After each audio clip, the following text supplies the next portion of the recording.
assalamualaikum, kembali lagi di channel aku Suridasu.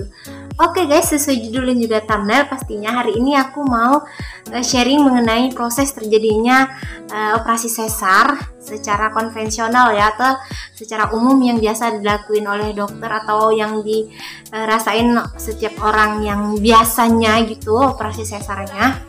So, untuk kalian yang penasaran gimana aja sih prosesnya, dan kalau kalian lagi sekarang nungguin waktu untuk operasi sesar, boleh banget kalian untuk mengetahui ini dan mungkin bisa jadi referensi kalian juga untuk menghadapin operasinya seperti apa.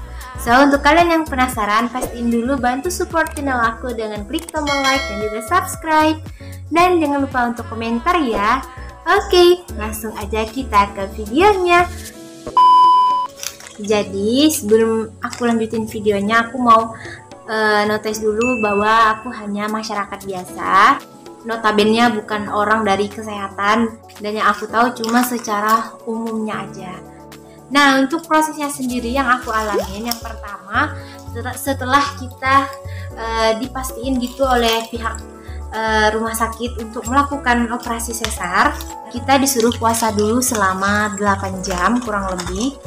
Nah, yang kedua, setelah deadline-nya kita untuk melakukan operasi, langsung diantar ke ruangan operasi yang pastinya, dan prosesnya cukup cepat menurut aku. Setelah kita masuk ke ruangan operasi, dokter dan perawatnya atau pendampingnya mereka melakukan kegiatan operasi.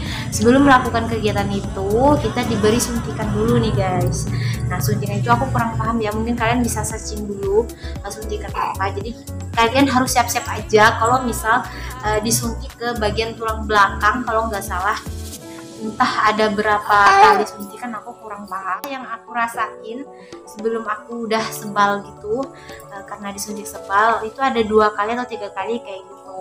Kita disuruh duduk dan agak ngebongkok ke depan, dan nggak boleh kalau pas ditusuk jarum suntiknya ke tulang belakang itu nggak boleh kayak gini guys. Dan jangan khawatir sih, setelah itu setelah yang pertama waktu kita baru ngerasain sebalnya, itu mereka kayak nyemprot kayak alkohol atau apalah, pokoknya dingin gitu di bagian belakang kita. Setelah itu kita nggak ngerasain apa-apa, so kita harus happy aja gitu.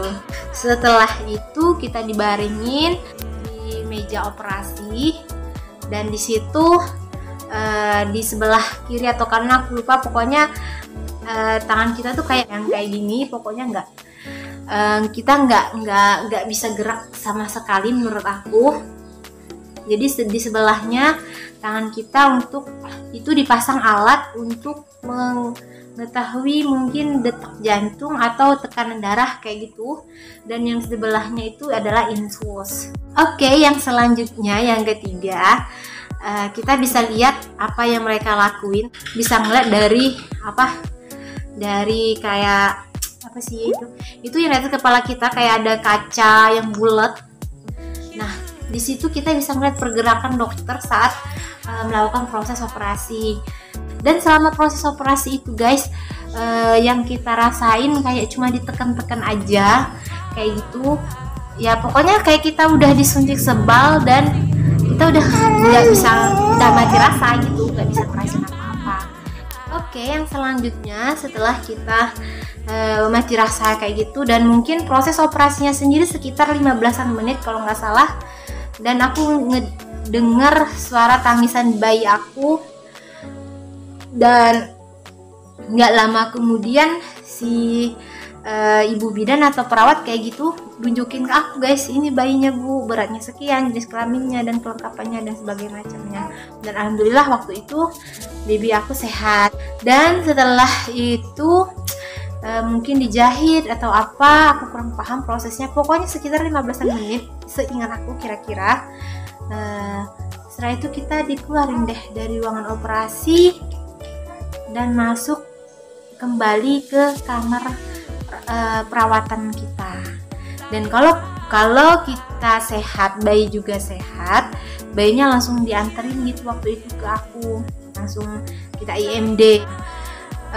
By the way, untuk obat bius itu setahu aku cuma berlangsung sekitar 1 jam atau 2 jam kayak gitu. Setelah itu, nah di situ guys mulai terasa ngilunya, sakitnya, dan jujur aku netesin air mata, cuman nggak nangis yang gimana gitu, cuman ya perih banget menurut aku ya.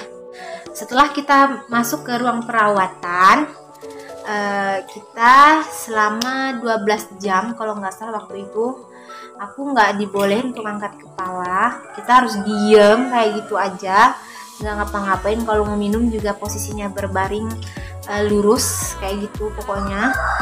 Dan posisi kita juga nggak boleh tinggi, kepalanya harus sama rata dengan posisi kaki kita ke bawah.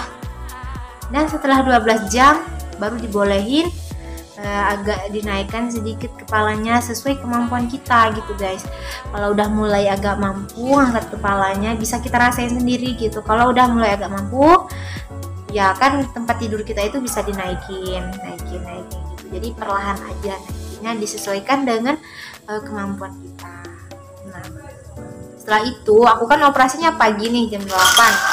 Nah, kalau nggak salah jam 8 malam baru aku ngelakuin itu.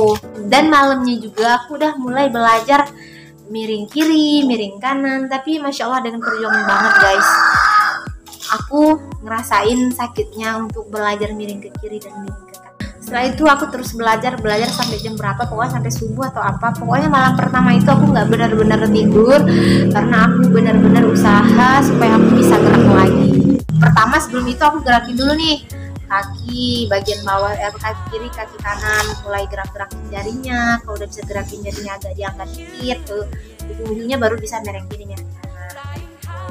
Nah kemudian aku mulai belajar lagi nih, belajar duduk.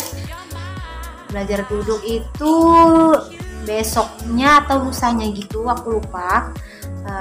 Belajar duduk perlahan juga, jadi dimulai dengan kita mulai agak bangun gitu, posisi kasur kita agak dinaikin hingga kita bisa duduk kayak gitu.